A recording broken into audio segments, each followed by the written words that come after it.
शिक्षक अध्यापन अनुमति पत्र अथवा शिक्षक लाइसेन्सको तयारीमा भिड्नुभएका सम्पूर्ण शिक्षक मित्रहरूमा TFM by Ashok Kumar Mandal YouTube च्यानलमा हार्दिक अभिनन्दन र हृदयदेखि तपाईलाई आभार व्यक्त गर्न चाहन्छु। साथी मित्रहरू, तपाईहरूले यहाँ चाहिँ नेपालको संविधान 2072 जुन 6 महिना 3 गते जुन लागू भएको थियो साथीहरू, त्यसमा चाहिँ तपाईलाई मौलिक हक अन्तर्गत को चाहिँ जुन कोसेली थियो, मौलिक हक अन्तर्गत सम्बन्धमा चाहिँ कोसेली मैले पस्किसकेको छु। त्यो तपाईहरूको प्रतिक्रिया अनुसार त्यो तपाईहरूलाई मन पर्यो साथीहरू मित्रहरू। आज चाहिँ तपाईलाई नेपालको संविधान 2072 को भाग 4 जुन चाहिँ तपाईलाई के छ त, राज्यका निर्देशक सिद्धान्त नीति र दायित्व सम्बन्धमा रहेको छ भाग 4 मा साथीहरू,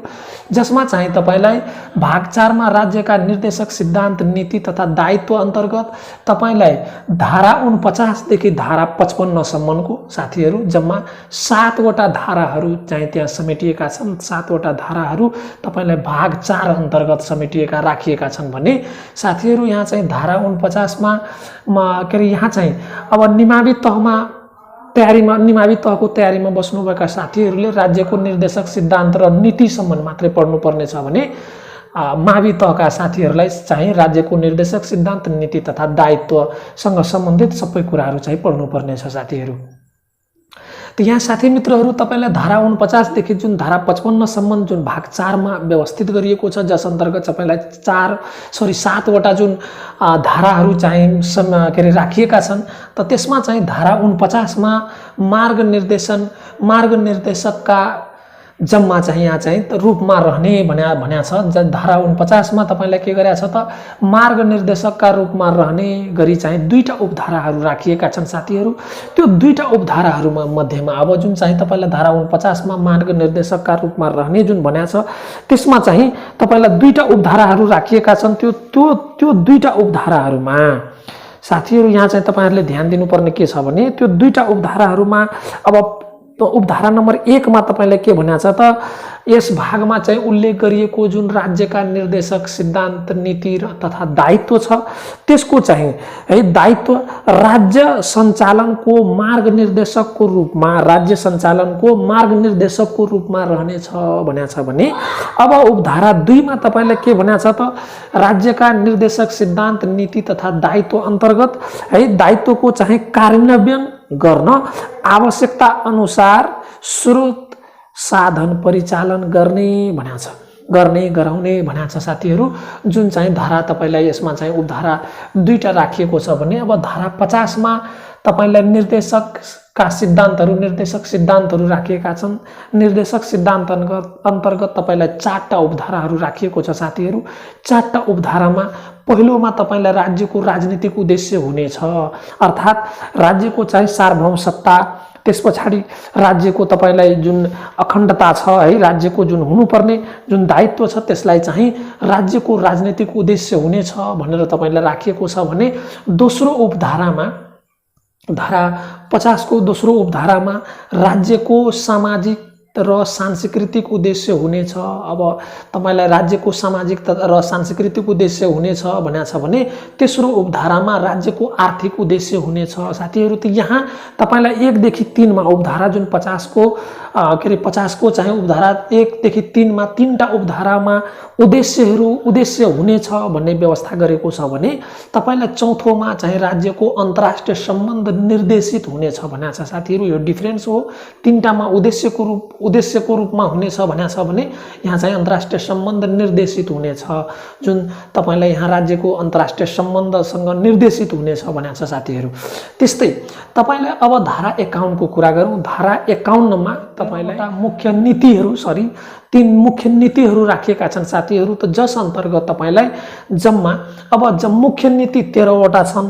है। मुख्य नीति 13 वटा छन् भने त्यो मुख्य नीति अन्तर्गतको चाहिँ उपनीतिहरू जम्मा तपाईलाई 96 वटा छ, जुन चाहिँ यहाँ तपाई स्पष्ट रूपमा हेर्न सक्नुहुन्छ साथीहरू। जहाँ चाहिँ 13 वटा मुख्य नीतिहरू जुन छुट्याइएको छ। त नम्बर 1 मा तपाईलाई राष्ट्रिय एकता र राष्ट्रिय सुरक्षा, एकता र सुरक्षा सम्बन्धी नीति राखिएको छ, जसमा चाहिँ उपनीति 7 वटा व्यवस्था गरिएको छ भन्ने साथीहरू। त्यस्तै राजनीतिक तथा शासन व्यवस्था सम्बन्धी नीति उपधारा उपनीति चाहिँ तपाईलाई मुख्य नीति 2, यसमा चाहिँ 6 वटा उपनीति रहेको छ। अब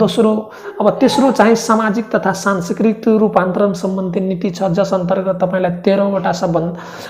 13 वटा उपनीतिहरू रहेको छ भने त्यस पछाडि चौथोमा तपाईलाई यहाँ अर्थ, उद्योग र वाणिज्य सम्बन्धी नीति छ, जसमा 13 वटा उपनीतिहरू राखिएका छन् साथीहरू। त्यस्तै तपाईलाई कृषि र भूमि सुधार सम्बन्धी नीति छ, जसमा चाहिँ 5 वटा उपनीतिहरू राखिएका छन् भने अब 6 मा तपाईलाई विकास सम्बन्धी नीति छ, जुन चाहिँ 8 वटा चाहिँ उपनीतिहरू त्यसमा छुट्याइएको छ भने प्राकृतिक साधन स्रोत संरक्षण सम्वर्धन र उपयोग सम्बन्धी नीति छ, जुन चाहिँ तपाईलाई उपनीति यहाँ चाहिँ नीति 7 अन्तर्गत 9 वटा उपनीतिहरू छुट्याइएको छ भने 8 मा नागरिकका आधारभूत आवश्यकता सम्बन्धी नीति छ, जुन चाहिँ जसमा चाहिँ सबभन्दा बढी उपनीतिहरू 15 वटा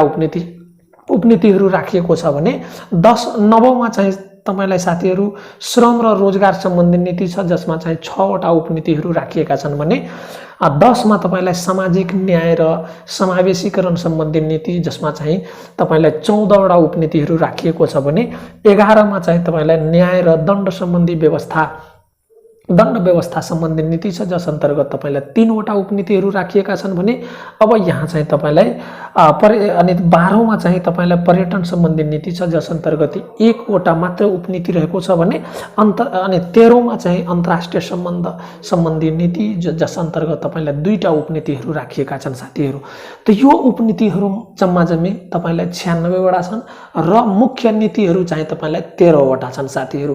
त्यसरी यसमा चाहिँ तपाईले यो उपनीतिहरूलाई अलिकति विचार पुर्याएर बुझेर पढ्ने प्रयास गर्नुहोला, किनभने त्यहाँबाट तपाईलाई अब यो राष्ट्रिय एकता र राष्ट्रिय सुरक्षा सम्बन्धी नीति अर्थात् उपनीतिहरू तपाईलाई 3टा उपनीतिहरू दिएर अनि अप्सनमा तपाईलाई त्यहाँ प्रश्न दिदिन सक्छ, माथिको सबै अथवा कुन पर्दैन पनि भन्न सक्छ साथीहरू। त्यसमा चाहिँ तपाईलाई अकर्मक क्रिया र सकर्मक क्रिया दुवैतिरबाट तपाईलाई नीतिहरू चाहिँ सोध्ने गरेको पाइन्छ। त्यो नीतिहरू तपाईहरुले ध्यान दिएर पढ्नुहोला र यसमा चाहिँ अलिकति बाजिने कुनै त्यस्ता नीतिहरू छन् जुन चाहिँ तपाईहरुले ध्यान दिनुपर्ने छ साथीहरू। जहाँ चाहिँ तपाईहरुले हेरौँ त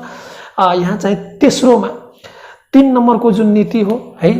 नीति चाहिँ नीति अन्तर्गत सामाजिक तथा सांस्कृतिक रूपान्तर सम्बन्धी नीति, जस अन्तर्गत 7 वटा उपनीतिहरू रहेका छन् साथीहरू। त यसमा तपाईलाई सामाजिक र सांस्कृतिक अब यो 2टा वर्ड लागेको हो त म कुनै दिक्कतै बुझिएन, त्यसमा चाहिँ स्पष्ट रूपमा तपाई बुझिहाल्नुहुन्छ त्यो सामाजिक तथा सांस्कृतिक रूपान्तर सम्बन्धी नीति हो। तर यससँग सम्बन्धित चाहिँ तपाईलाई केही त्यस्ता नीतिहरू छन् जुन चाहिँ तपाईलाई 11 यहाँ चाहिँ नीति 10 मा चाहिँ सामाजिक न्याय र समावेशीकरण सम्बन्धी नीतिसँग चाहिँ मिल्दाजुल्दा जस्तो लाग्छ साथीहरू। त्यसैले यो 2टामा तपाईहरु अलिकति हाम्रो चाहिँ नीति नम्बर 3 र नीति नम्बर 10 जुन छ, जसमा चाहिँ सामाजिक तथा सांस्कृतिक रूपान्तर सम्बन्धी नीति र सामाजिक न्याय र समावेशीकरण सम्बन्धी नीति जुन छ, तपाईले यसमा चाहिँ बाँचिने डर बढी हुन्छ साथीहरू। त यो 2टा नीतिहरूलाई तपाईलाई सामाजिक न्याय अनि सामाजिक सांस्कृतिक रूपान्तरण सम्बन्धी नीति जुन छ, यो नीतिमा तपाईलाई बाँचिने डर छ। त यो बाँच्ने जुन त्यस्तो चाहिँ तपाई त्यहाँ चाहिँ कीवर्ड राख्नु होला जुन चाहिँ तपाईलाई ठ्याक्कै कुन अन्तर्गत पर्छ त्यो आफूले तपाईले चाहिँ विचार पुर्याउनु होला, यो चाहिँ बाँचिने हुन्छन् भने। त्यस्तै साथीहरू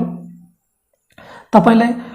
उपनीति चाहिँ नीति नम्बर 4 र नीति नम्बर 6 सँग साथीहरू त्यहाँ चाहिँ तपाईलाई यहाँ चाहिँ अर्थ उद्योग र वाणिज्य सम्बन्धी नीति, त्यसपछि 6 मा तपाईलाई 6 नीतिमा के दिएको छ, 6 नम्बरको नीतिमा भने विकास सम्बन्धी नीति जुन साथीहरू, यो 2टामा यसमा उपनीति 13 वटा दिएको छ भने 4 मा अनि तपाईले यहाँ 6ठौं मा हाम्रो 8 वटा उपनीतिहरू रहेको छ। त यो विकास सम्बन्धी नीति र अर्थ उद्योग र वाणिज्य सम्बन्धी नीतिमा साथीहरू यसमा चाहिँ तपाईहरुलाई बाँझिने हुन्छन्। यो बाँझिने नीतिहरूलाई अलिकति तपाईहरुले ध्यान दिएर यसलाई चाहिँ अध्ययन गर्नु होला र उपनीति र नीति अन्तर्गतसँग सम्बन्धित जुन प्रश्न हुन्छ साथीहरू, त्यो चाहिँ तपाईहरुलाई के हुन्छ त माथिका सबै त्यस पछाडि कुन पर्दैन है, त्यस पछाडि तपाईलाई के रे माथिका सबै कुन पर्दैन, अकर्मक क्रिया र सकर्मक क्रिया दुवैतिरबाट तपाईहरुलाई कुनै एउटा चाहिँ नीति फरक गरेर अब कुन पर्दैन पनि त्यहाँ तपाईलाई दिन सक्छ है, माथिका सबै पर्छन् भनेर पनि दिन सक्छन्। यसरी तपाईहरुले अलिकति यो उपनीतिहरुलाई ध्यान दिएर जुन बाँझिने नीति थियो साथी, अब 3 नम्बरको नीति र 10 नम्बरको नीतिहरुलाई तपाईहरुले ध्यान दिनु होला भने, अनि 4 नम्बर र 6 नम्बरको नीति अन्तर्गत तपाईलाई अलिकति बाँझिने शब्दावलीहरु छ, त्यो शब्दावलीहरुमा तपाईहरुले अलिकति केयर साथ ध्यान दिएर त्यहाँ चाहिँ तपाईले आफ्नो वर्ड की राख्नु होला, कुनसँग सम्बन्धित छ त्यो तपाईले ध्यानमा राख्नुपर्ने हो साथीहरु। भने अब धारा 51 अन्तर्गत जुन 13 वटा मुख्य नीति र जम्मा 96 वटा उपनीतिहरु रहेका छन् भने अब धारा 52 मा साथीहरु तपाईलाई यो मावि तहको लागि, निमावि तहको लागि त पर्दैन, अब मावि तहको लागि चाहिँ धारा 52 अन्तर्गत राज्यको दायित्व राखिएको छ भने त्यसमा चाहिँ तपाईलाई अनि राज्यको दायित्व, राज्यको के दायित्व त त्यससँग सम्बन्धित कुरा राखिएको छ भने धारा 53 मा प्रतिवेदन पेश गर्ने भनेको छ साथीहरु। त यो इम्पोर्टेन्ट छ साथीहरु, ध्यान दिनु होला तपाईहरुले। अब यहाँ धारा 53 मा तपाईलाई यहाँ चाहिँ जुन राखिएको छ धारा 53 मा प्रतिवेदन पेश गर्ने, अर्थात प्रतिवेदन कहाँ पेश गर्ने, त अब वर्षभरिमा 1 वर्षभरिमा चाहिँ गरेका काम क्रियाहरूको प्रतिवेदन आफूले कहाँ पेश गर्ने त सब त्यो चाहिँ स्पष्ट त्यहाँ चाहिँ हुनुपर्ने छ साथीहरु। त यहाँ अब जुन आफूले गरेका काम क्रियाहरूको सम्बन्धमा चाहिँ वार्षिक प्रतिवेदन, ध्यान दिनु होला, 1 वर्षमा एकचोटी प्रतिवेदन बुझाउनु पर्ने छ। वार्षिक प्रतिवेदन नेपाल सरकारले, अब नेपाल सरकारले चाहिँ वार्षिक प्रतिवेदन बुझाउनु पर्ने हुन्छ वर्षभरिको। त नेपाल सरकारले राष्ट्रपति समक्ष, ध्यान दिनु होला, नेपाल सरकारले राष्ट्रपति समक्ष प्रतिवेदन पेश गर्छ भने अब राष्ट्रपतिले कहाँ त राष्ट्रपतिले साथी ध्यान दिनु होला, राष्ट्रपतिले चाहिँ आफ्नो प्रतिवेदन प्रधानमन्त्री मार्फत है, राष्ट्रपतिले प्रधानमन्त्री मार्फत चाहिँ संघीय संसदमा समक्ष चाहिँ आफ्नो चाहिँ प्रतिवेदन, वार्षिक प्रतिवेदन 1 वर्षको जुन प्रतिवेदन हुन्छ त्यो चाहिँ प्रस्तुत गर्ने, समक्ष चाहिँ पेश गर्ने गर्दछ साथीहरु। त एकचोटी म चाहिँ फेरि यहाँ चाहिँ वार्षिक प्रतिवेदन कसले बुझाउने त नेपाल सरकारले राष्ट्रपति समक्ष, र अब राष्ट्रपतिले यदि बुझाउनु पर्यो भने त कहाँ त राष्ट्रपतिले प्रधानमन्त्री मार्फत, आफू नगएर प्रधानमन्त्री मार्फत चाहिँ कहाँ बुझाउनु पर्ने त संघीय संसदमा चाहिँ प्रतिवेदन बुझाउनु पर्ने हुन्छ। यो चाहिँ तपाईहरुले अलिकति ध्यान दिनु होला। त्यस पछाडि धारा 54 मा अनुगमन सम्बन्धी व्यवस्था गरेको छ। अनुगमन मूल्याङ्कन, अब प्रतिवेदन के अरे जुन 1 वर्षको लागि कार्य गरिन्छ साथीहरु, त्यो कार्य गर्दा अब अनुगमन